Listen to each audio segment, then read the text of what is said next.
Ok. Vamos arrumar aqui.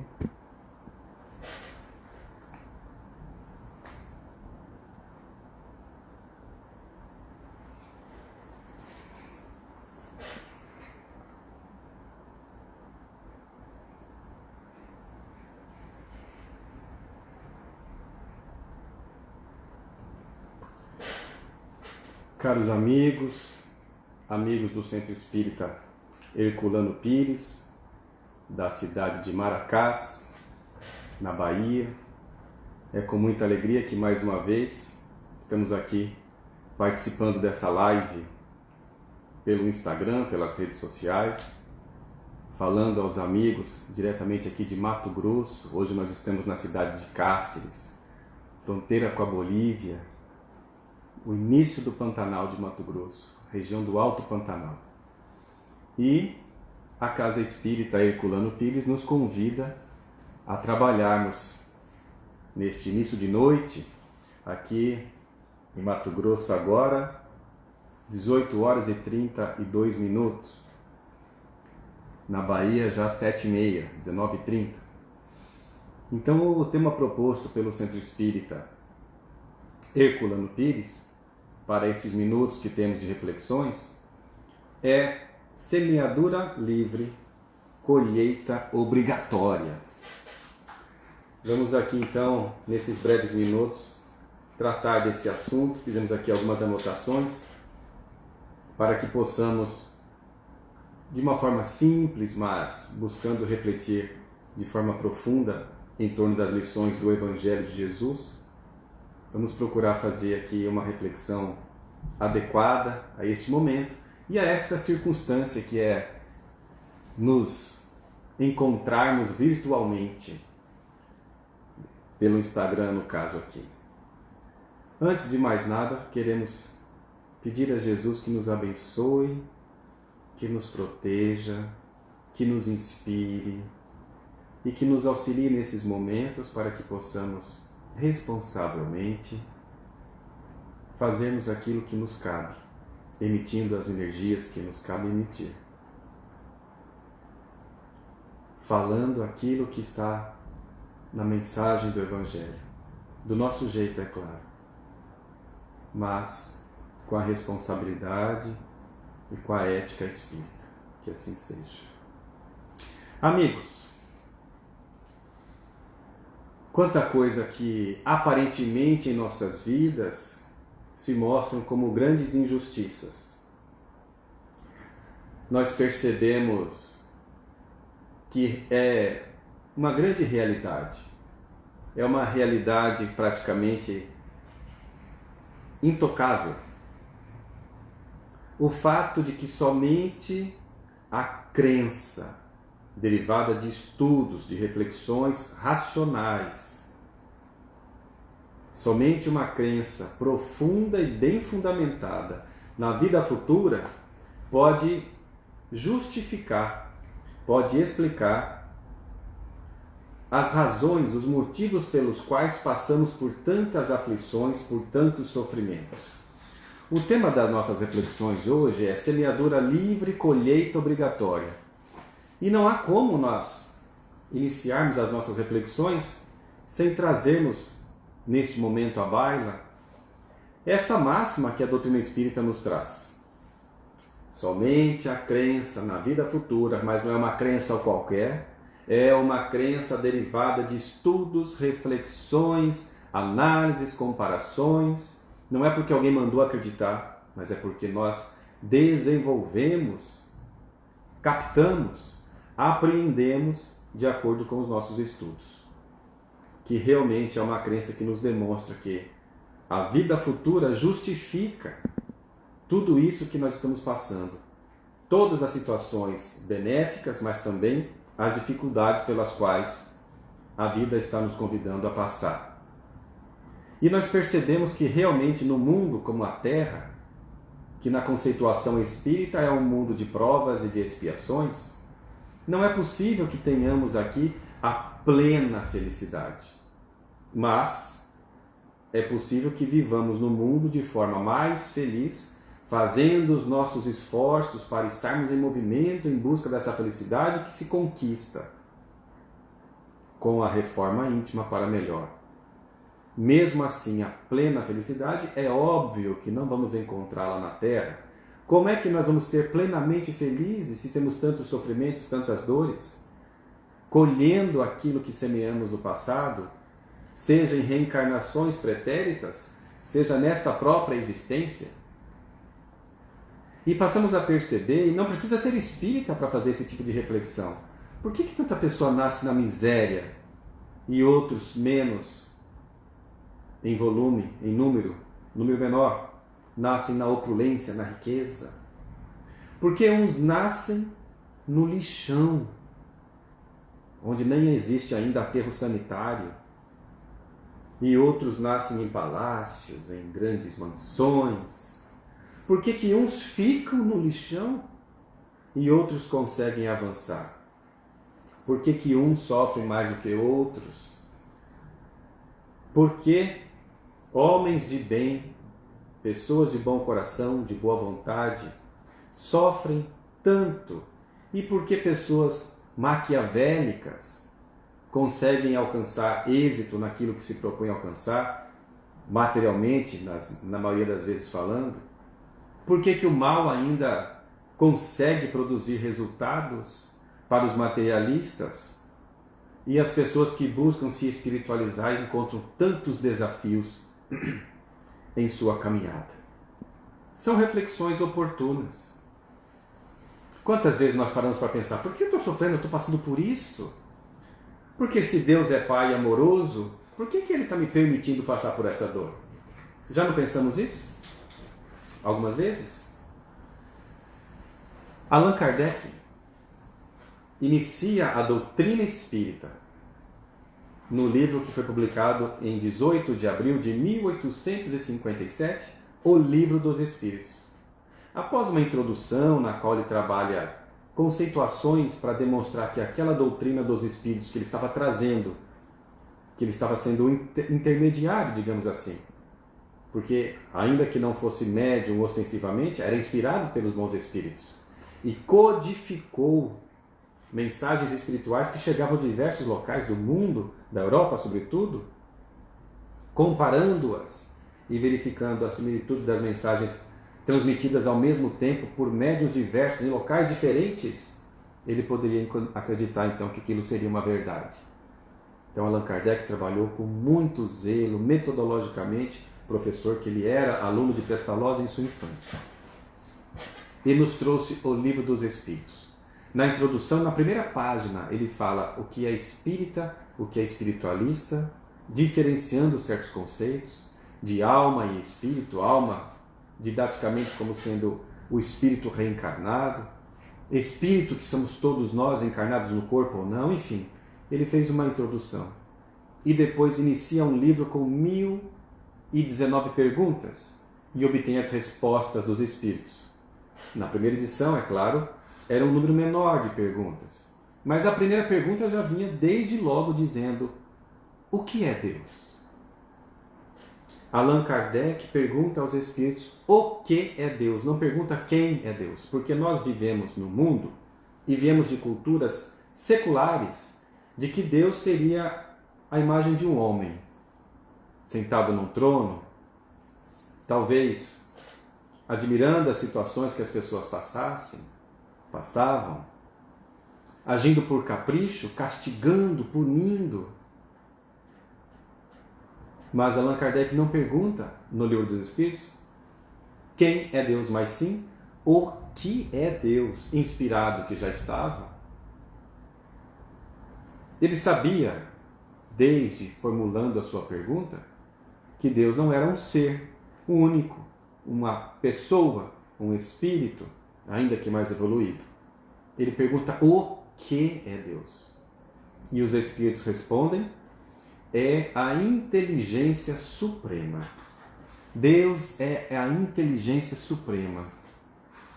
É a causa primeira ou primária de todas as coisas que existem. Tudo decorre de Deus, da vontade de Deus, que é onipotente, onipresente e onisciente. Deus, dentre suas características, é infinitamente justo, bom, caridoso, amoroso. É o Pai. É o Pai que está o tempo todo a nos ajudar. Vocês podem escutar um latidinho de vez em quando aqui na nossa live. É que eu estou aqui no ambiente com a nossa cachorrinha aqui que está comigo.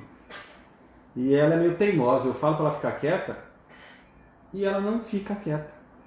E fica nos interrompendo. Tá vendo? Chanel, por favor, Chanel. Estamos numa palestra espírita. Eu sei que você ainda não é um espírito, mas fica calminho aí. Silêncio.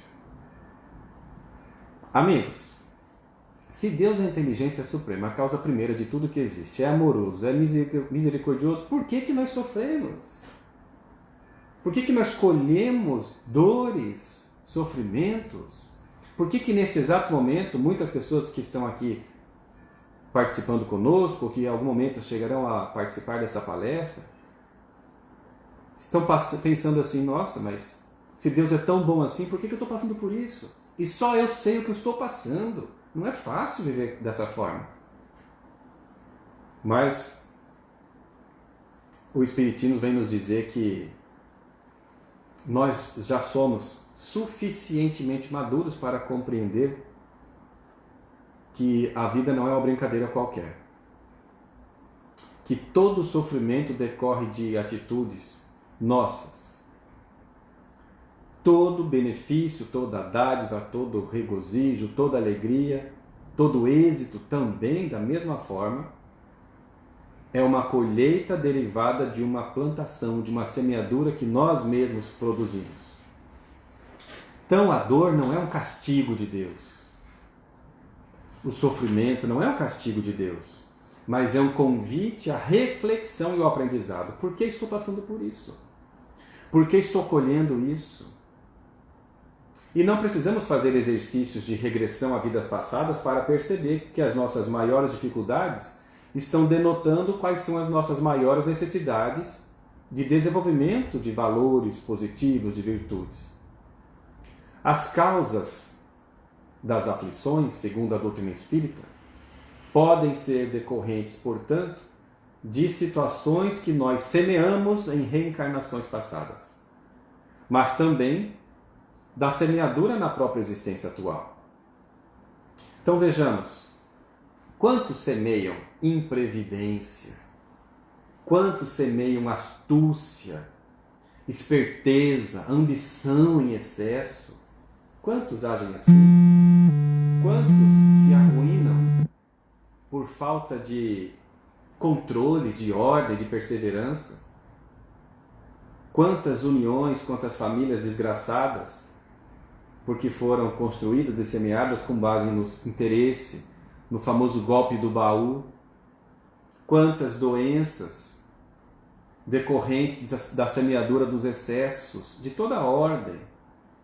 Quantos pais infelizes, sofrendo com a ingratidão dos filhos, porque não souberam semear exemplos de amor, de firmeza, de paz, de serenidade, de exemplos.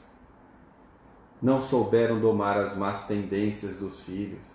E podem chegar a certo momento que eles vão dizer assim, o que eu fiz para merecer isso? O que eu semeei para estar colhendo tudo isso? Não é assim que acontece? O fato é que cada um de nós somos responsáveis e não culpados. A doutrina espírita não supervaloriza, tampouco recomenda psicologicamente que nós venhamos a cair no movimento de culpa psicológica. Porque a culpa não nos leva a lugar nenhum. Aliás, leva ao movimento de nos culparmos, nos castigarmos, nos punirmos, nos considerarmos incapazes de construir a nossa felicidade. A doutrina espírita, responsavelmente, nos propõe assumir a responsabilidade pela semeadura que fizemos. E não a fuga, não fugir, tampouco mascarar, esconder o que está acontecendo. Nós sabemos que criamos mecanismos, muitas vezes, de boicote a nós mesmos, que nos impedem de fazer melhor, de fazer mais. Realmente isso acontece.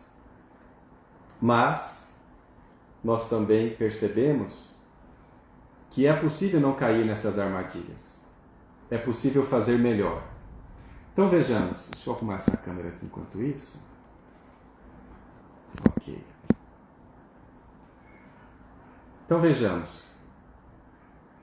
Nós muitas vezes caímos no movimento psicológico de vitimização. A câmera caiu de vez agora. Pronto, é o que faltava. Vamos arrumar aqui. Vamos arrumar isso aqui, que hoje eu estou sem tripé e está uma... Chama uma atenção de forma menos nobre. De forma negativa, podemos dizer.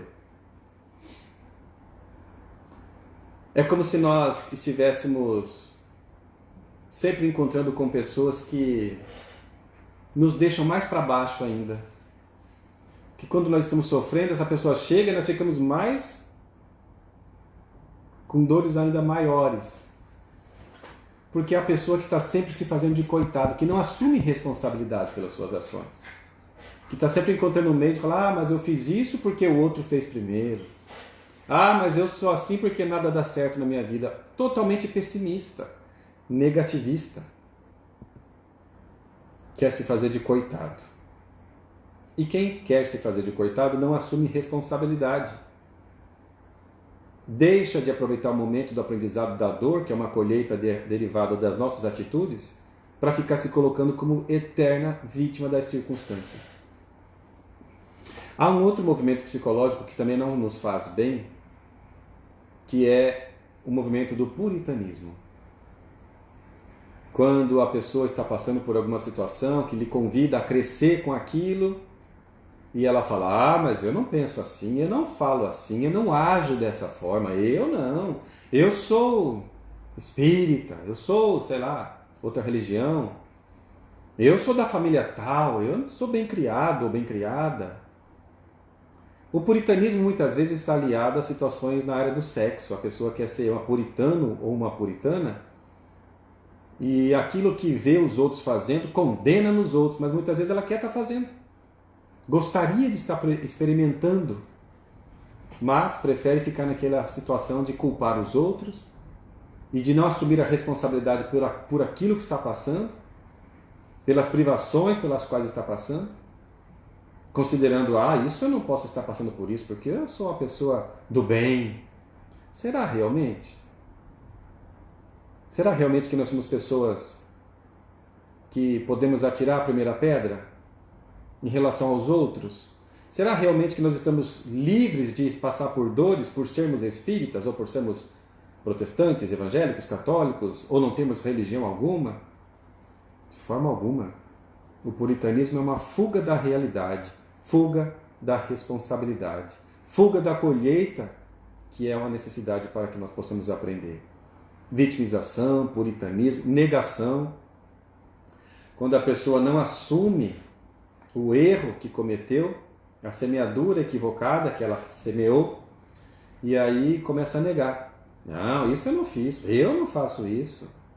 Muito parecido com o puritanismo, mas é sempre negando. Não, isso não, eu não. É interessante que quando nós estamos em reunião mediúnica, e as reuniões mediúnicas têm por objetivo fazer com que nós possamos aprender, nós participantes, sejam nós encarnados ou sejam os espíritos que ali participam também. Mas, nas reuniões mediúnicas, os espíritos não tem como esconder deles, porque eles nos conhecem muito bem. Eles sabem o que nós fizemos no verão passado, no verão presente e na vida nossa. Não tem aquele filme, Eu Sei o que vocês fizeram no verão passado? E assim na nossa relação espiritual com os espíritos. Eles sabem o que nós fazemos, o que nós pensamos. Então não adianta querer negar numa reunião mediúnica, por exemplo. Porque os espíritos falam, você quer dar uma de bonzinho aqui, mas eu sei como é que você age, eu sei como é que você fala, o que você está produzindo de energias mentais. Então a negação, na verdade, é uma tentativa de autoenganação que não vai funcionar. É importante assumir a responsabilidade.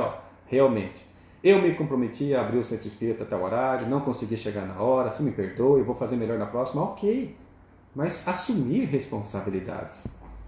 Vitimização, puritanismo, negação, enfim, são várias formas. Fanatismo, fanatismo religioso, fanatismo político, projeção, quando nós estamos projetando em outro a responsabilidade de atitudes que são nossas, são formas psicológicas que nossa mente arquiteta de uma tal forma para que nós deixemos de assumir a responsabilidade e fiquemos ainda no movimento de negação, de dor, vivendo a dor e não aprendendo com ela.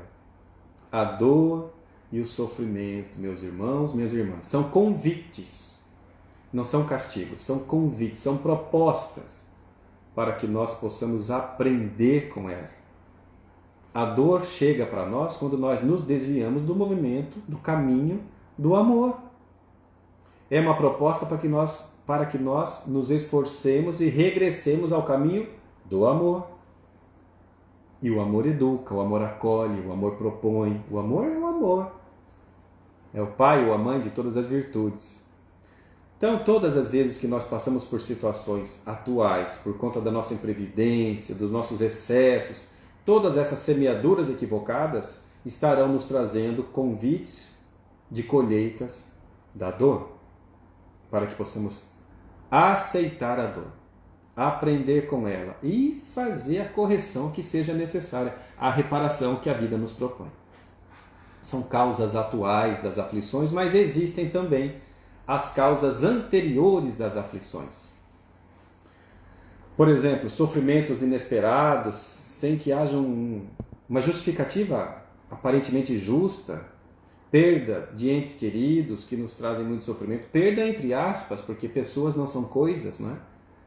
Mas o afastamento pela desencarnação de alguém, acidentes que nós não tínhamos como prever, reveses financeiros que nós, por mais que tivéssemos feito toda a precaução, acontece alguma coisa, doenças que nos tiram a capacidade de trabalho, são causas, são situações que provavelmente, como nós não tenhamos praticado nada nessa reencarnação que justifique estar passando por isso, quando nós tomamos todos os cuidados e ainda assim acontecem essas dores mais acerbas, é uma lógica que isso tem uma causa anterior, porque tudo aquilo que nós passamos, se existe Deus amoroso, justo, bom e misericordioso, tudo aquilo pelo qual nós passamos deriva de algo que nós fizemos, ainda que seja nas inúmeras experiências passadas. E se nós percebermos que nós estamos avançando, produzindo, crescendo, se somos a cada vez, a cada reencarnação, ou mesmo na própria reencarnação, a cada ano, a cada década, nos tornamos pessoas que aprendemos mais, que evoluímos, que continuamos avançando, é natural que ao olhar para trás, vamos perceber o quê? O quanto de equívoco nós praticávamos, espontânea e deliberadamente. Então, o que acontece? Nós estamos avançando, mas já semeamos muito equívoco no passado. A semeadura é livre, a colheita não tem como escapar dela, é obrigatória. Se a pessoa foi dura, desumana, vai colher consequências disso. Se foi orgulhoso, o que vai colher? Inúmeras oportunidades de desenvolvimento de humildade. Se a pessoa se fez mau uso do dinheiro, das riquezas, vai colher situações em que precisará valorizar um prato de comida, um teto.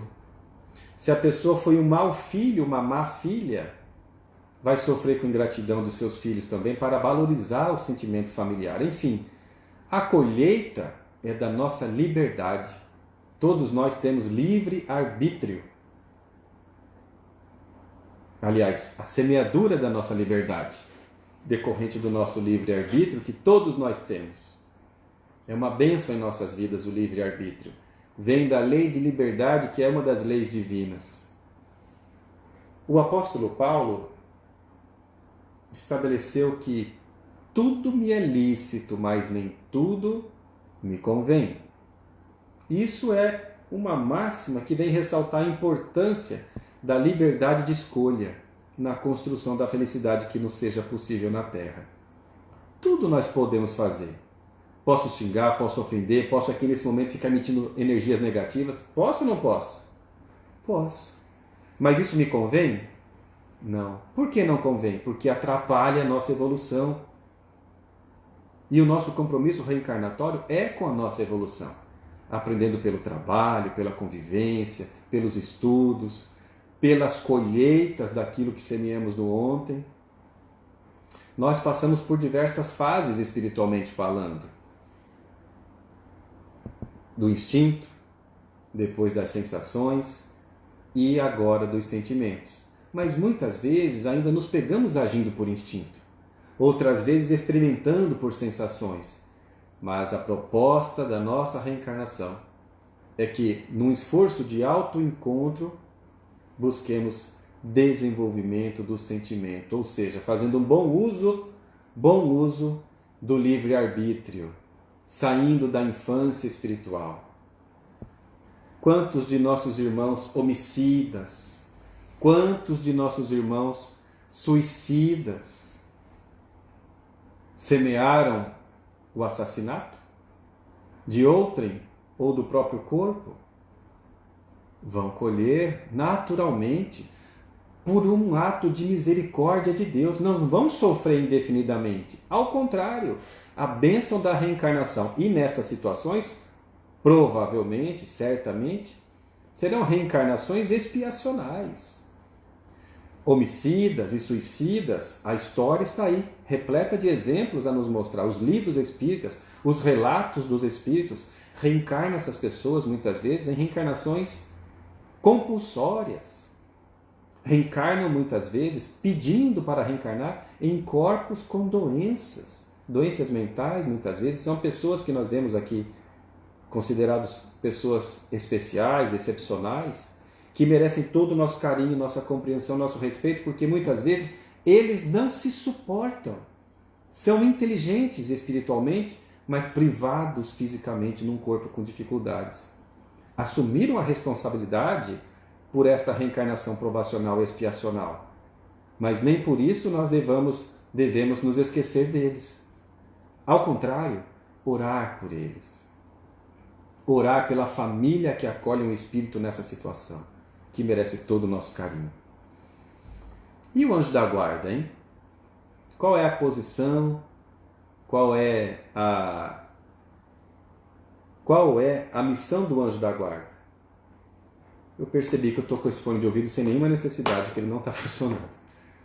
Qual é a missão do anjo da guarda numa situação na qual as pessoas estão sofrendo? Ele deve tirar o sofrimento das pessoas? Porque nós espíritas pensamos, estudamos e passamos a acreditar que existem espíritos benfeitores destinados a acompanhar nós reencarnados desde a preparação reencarnatória, desde o momento em que existe a fecundação do espermatozoide no óvulo, a fixação no útero materno, ali o tempo todo, na gestação, na infância, na adolescência, na idade adulta. Quando a gente já está em idade bem avançada, todos nós temos um anjo da guarda, um espírito benfeitor, protetor que está ali, amorosamente, não por obrigação, para nos cuidar, para nos guiar, para nos inspirar, não para fazer por nós, não para tirar a nossa prova. Nós nos recordamos aqui de uma situação na qual nosso amorável Chico Xavier estava passando, um sofrimento, dificuldade, problema moral, e um dia sofrendo na cozinha da casa da sua irmã, sofrendo dificuldades, passando por dores, chorando. E então ele secou os olhos, levantou os olhos e viu o Espírito Emmanuel estava ali, lhe olhando. O benfeitor espiritual, o anjo da guarda, o guia. E Chico fala, mas o senhor vai ficar aí me olhando? O senhor não vai fazer nada não? O senhor não está percebendo o que eu estou passando? E Emmanuel, com serenidade e firmeza, amorosidade, diz a Chico Xavier, Chico, um homem precisava sair para trabalhar. mas estava caindo uma chuva, uma tempestade. Então o seu amo, o seu chefe, lhe deu um guarda-chuva. E o homem pegou o guarda-chuva. Depois o seu chefe lhe deu um chapéu de chuva.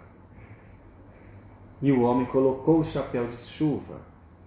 Depois recebeu, então, uma capa de chuva e o homem que precisava trabalhar vestiu a capa de chuva. Por último, calçou as botas de chuva que recebeu para trabalhar.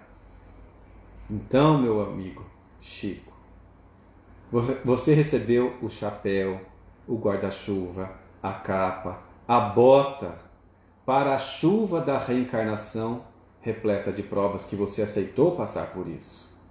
Pediu para passar por isso. Mas você tem o guarda-chuva do Evangelho.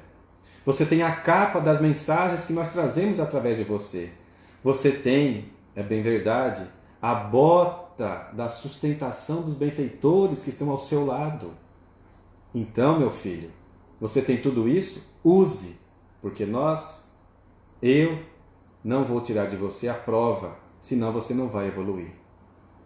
Então nós semeamos e nós colhemos. O benfeitor está o tempo todo ao nosso lado. Quando nós estamos semeando, ele está ao nosso lado. Quando nós estamos colhendo, está também ao nosso lado. Em qualquer circunstância, nos inspirando a semear o bem ou a colher os resultados daquilo que nós fizemos de forma digna, com a cabeça erguida, com fé para superar as dificuldades decorrentes das nossas atitudes equivocadas. O importante, portanto, é corrigir as nossas falhas ainda hoje, não deixar para amanhã, não deixar para colher depois o prejuízo do tempo perdido. Nós podemos semear preguiça, podemos semear acomodação, mas nós temos todos os recursos, conforme Emmanuel disse a Chico Xavier, o Evangelho, os bons espíritos, o nosso anjo de guarda, a nossa capacidade de fazer mais e fazer melhor. Nós temos tudo isso. E eu vou contar uma história aos amigos aqui, que nos foi trazida por uma grande amiga que nós temos, uma amiga assim de uma energia maternal, sabe? É a Sirene Melhorança. Sirene é uma amiga que nos acompanha há longo tempo, então ela nos conhece desde jovenzinho. É aquela amiga da energia maternal, uma delas, né? Que nós autorizamos que dê uma puxada de orelha quando é necessário. E a Sirene é uma médium muito dedicada. Olha, praticamente 60 anos dedicada à mediunidade espírita. E ela nos traz uma mensagem que psicografou de um espírito chamado João Ferreira. Ela conta então que estava concentrada, fazendo suas orações, e ele apareceu e contou sua história psicografando. E ele diz assim, que estava ainda encarnado, com 50 anos de idade, no auditório de um anfiteatro, onde estava acontecendo a colação de grau, a formatura do seu filho, então com 26 anos de idade. Ele estava sendo agraciado ali, recebendo o canudo, o diploma, o título, na faculdade da Universidade Federal de São Paulo. E aí naquele momento, João Ferreira começa a passar em revista os seus atos, faz uma regressão espontânea. Ele encarnado ainda, recordando-se da vida sofrida, da seca que vivia no Nordeste. E ele conta que desde a sua infância não foi nada fácil, porque a sua mãe e seu pai, ele não tinha mais pai e a mãe morreu. Ele era criança e foi morar com a sua avó. Claro que foi bem criado com todas as condições possíveis na época, mas sempre sentiu saudade dos seus pais. Viveu com a avó, mas aos 18 anos de idade decidiu ir embora do Nordeste. Ir buscar a sorte, buscar a vida. Ele tinha muita energia, ele queria trabalhar em São Paulo. E procurou saber como é que ele faria, como que as pessoas estavam fazendo para se dirigir a São Paulo naquele momento. E descobriu que o pai de um amigo dele tinha um caminhão e fazia o transporte de mercadorias de São Paulo para o Nordeste. Mas no retorno levava pessoas do Nordeste para São Paulo na carroceria de um caminhão. Sem nenhum conforto. Era aquilo que se chamava na época de o pau de arara. A pessoa ia atrás na carroceria, sem nenhum cuidado, sem proteção, viajando por dias até chegar em São Paulo. E ele se aventurou numa dessas situações e foi a São Paulo. Chegou em São Paulo, desceu do pau de arara, o corpo todo dolorido, mas começou a se esticar para cá, para lá, e começou a caminhar sem destino. Não conhecia ninguém em São Paulo, não conhecia São Paulo, não tinha nenhum amigo, nenhum parente. Sabia que muitas pessoas do Nordeste estavam indo para São Paulo em busca de trabalho, e assim ele fez também. Andou, passou por alguns viadutos e percebeu que algumas pessoas viviam debaixo do viaduto. E se aproximou de uma delas, depois de tanto andar, já com fome, contou a sua história, conversou, e a pessoa que o atendeu, um homem, falou: nós vivemos aqui, somos eu, minhas crianças, minha esposa, não está nada fácil, mas a gente tenta trabalhar e conseguir o pão de cada dia. E eu estou vendo que você está com fome. Falou: estou sim. Então faz o seguinte, pega aquele papelão limpo ali, e ele pegou do seu prato, dividiu ao meio e passou para o papelão, que era o primeiro prato de João Ferreira na cidade de São Paulo. E os dois dividiram ao meio o alimento, se alimentaram. E depois, conversando, o homem disse: olha, o senhor não pode ficar aqui, porque aqui é pequeno, eu já estou eu, minha esposa e as crianças.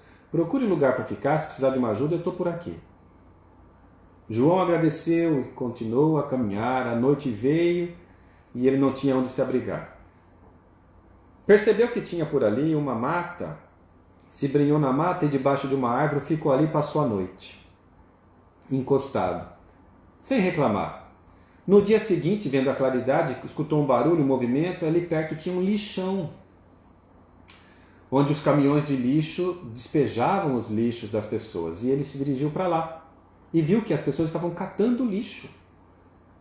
Ele então conversou com as pessoas, disse da sua história e disseram: olha, você pode ficar aqui com a gente, catando aqui aquilo que for necessário para a sua subsistência. E ele ficou, autorizado pelas pessoas dali, começou a catar algumas coisas e tal, mas com pouco tempo ele já pegou papelão, madeira, madeirite, alguma coisa, fez um barraco improvisado. No dia seguinte fez um barraco melhor, onde fugia da chuva, do sol, onde se abrigava, e ficou ali, vivendo ali.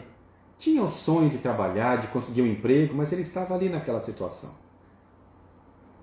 Vivendo ali no lixão, ele acabou conhecendo uma moça.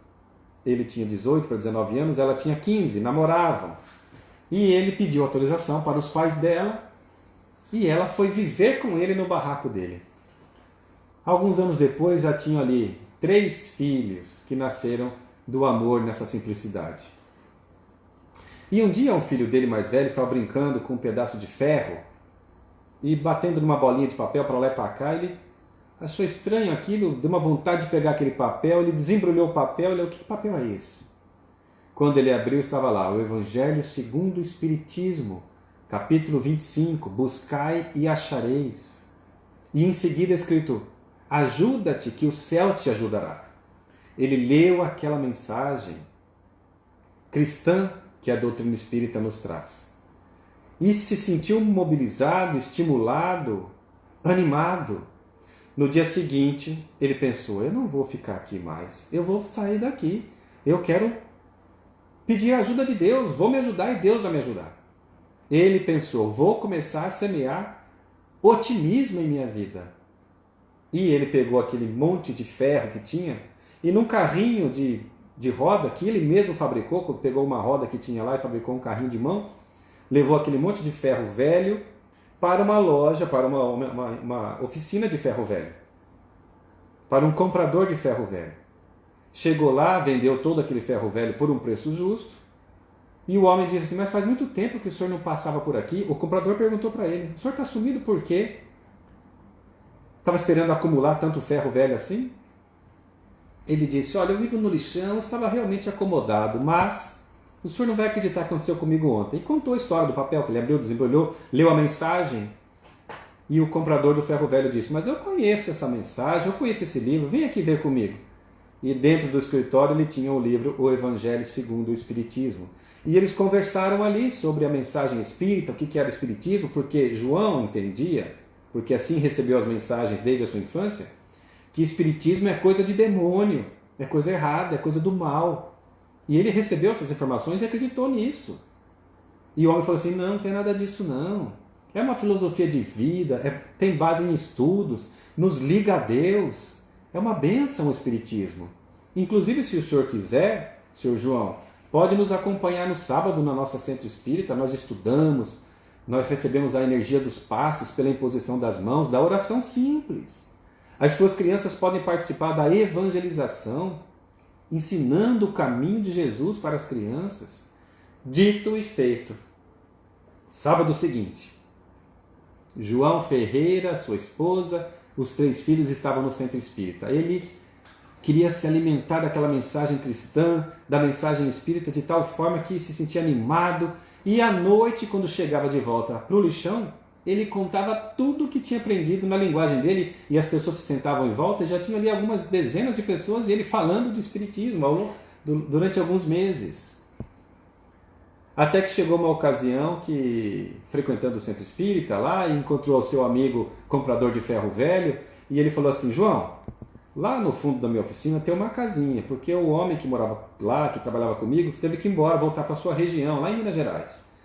Então é uma casa que tem sala, tem banheiro, tem 2 quartos. Você não gostaria de viver lá com sua família e sair do lixão? O João Ferreira narra na sua história que ele não conseguiu falar nada, ele só chorou, agradecendo a bênção de estar tendo aquela oportunidade de ter uma casa de verdade para morar com a tua família, uma casa com telhado, com 2 quartos, olha que com banheiro. Que bênção na vida dele. Ele estava feliz da vida, radiante, e aquilo ali deu condição de que os filhos dele puderam estudar. Foram para a escola todos os 3. E ele, no mundo espiritual, trazia essa história através da nossa amiga médium, a Sirene Melhorança, dizendo que naquele momento, aos 50 anos de idade, encarnado ainda, ele estava na formatura de medicina do seu filho mais velho, João Antônio Ferreira. Quando anunciaram o nome, João Antônio Ferreira, ele ficou em pé e ficou ali estático, olhando, emocionado, agradecendo àquele homem do ferro velho, agradecendo a Deus, mas agradecendo a sua coragem de semear movimentação, trabalho, estímulo, de sair da acomodação, de estar colhendo agora os frutos da formatura de medicina de uma criança que nasceu e foi criada praticamente no lixão. Porque os outros 2 filhos dele já estavam ingressando também na faculdade de medicina da Universidade Federal. Nós podemos então, meus amigos, semear o que nós quisermos. A semeadura é livre. Semear ânimo, semear desânimo, semear ação ou acomodação, colheremos exatamente o fruto daquilo que semearmos. Que nós tenhamos a responsabilidade de usar bem o livre-arbítrio. Porque nós, espíritas, somos convidados, não somos forçados, mas recebemos a proposta de agir conforme Jesus nos convidava a agir. Tem uma música que eu gosto de lembrar sempre, uma música, acho que é do Padre Zezinho, que eu aprendi quando estudava na escola salesiana, que fala assim: amar como Jesus amou, viver como Jesus viveu, sentir como Jesus sentia. Essa é a proposta. Não importa se somos espíritas, evangélicos, católicos, não importa. O importante é fazermos os nossos esforços para seguir esse evangelho, para fazer o melhor, para oferecer a outra face mesmo quando nos agridam, para semear amor em qualquer circunstância. É fácil fazer isso? Não, é fácil falar. Mas nós damos conta se acreditarmos em nós mesmos, porque há um investimento divino na vida de cada um de nós. Nós não estamos na vida por acaso. E que Jesus possa nos abençoar nesta noite e sempre. Eu vou convidá-los agora para encerrar nosso encontro com uma oração.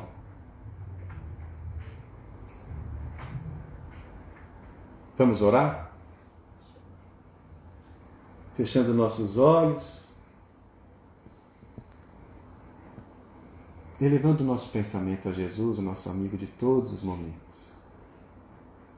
Senhor Jesus, luz que nos aquece a alma e que ilumina os roteiros seguros da paz, da felicidade que nos é possível. Exemplo, modelo, guia, irmão maior. Jesus, só o Senhor e cada um de nós sabemos como é importante cada um desses momentos que temos de encontros, de reflexões, de leituras, de ouvir, de falar, de refletir, de emitir nossos pensamentos, nossas energias. Como é bom, importante, fundamental e essencial para nós, Jesus, o seu Evangelho. Por isso queremos lhe agradecer. Agradecer pela oportunidade do aprendizado, do esforço em procurar semear coisas melhores, semear paz. Assim como Francisco nos ensinou, onde houver ódio, que eu leve semeadura de amor, onde houver discórdia, que eu leve semeadura de união, de perdão, onde houver tristeza, que eu possa semear alegria, onde houver trevas, Senhor, que eu possa semear e acender a minha luz interior. Senhor Jesus, nesses dias de tanta dor, de tanta maldade que ainda impera, nesses dias em que tantas pessoas desencarnam por conta da pandemia, pedimos que ajude-nos, Senhor, a desenvolvermos o livre-arbítrio com responsabilidade, a fazermos escolhas amorosas e conscientes, a semearmos o que de melhor somos, principalmente fazendo esforços para sermos pessoas de bem, de boa vontade, de amor, para nós mesmos e para quem conviva conosco, para quem se encontre conosco, que nossa reencarnação seja útil, Senhor, a todos os momentos. Abençoe, Senhor, nossos amigos do Centro Espírita Herculano Pires, em Maracás. Abençoa, Senhor, todas as instituições religiosas que fazem seu bom trabalho. Abençoa, Senhor, cada uma de nossas famílias. E nos ajude a estarmos contigo sempre, aprendendo e servindo, amando e perdoando. Que assim seja. Muita paz a todos. Muita paz, que Jesus nos abençoe.